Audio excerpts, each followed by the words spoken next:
Day and night, the bright and dark of Earth's dance. Have you ever wondered why it gets dark at night and bright during the day? It's because of something amazing called day and night. Our planet, Earth, is always spinning around like a top. When the part of Earth where you live faces the sun, it's daytime. The sun gives us light and warmth. But when Earth turns away from the sun, it's nighttime. That's when it gets dark outside, and we can see the stars shining in the sky.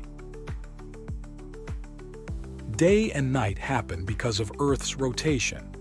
It takes about 24 hours for Earth to make one full spin. That's why we have a day and a night every day.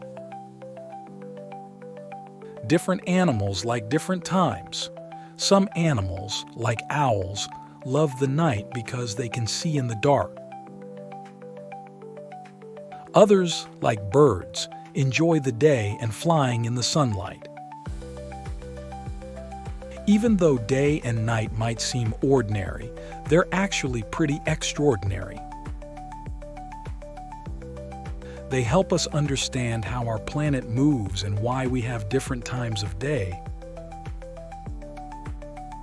So, next time you see the sun rise or the stars twinkle, remember the wonderful dance of day and night happening all around us.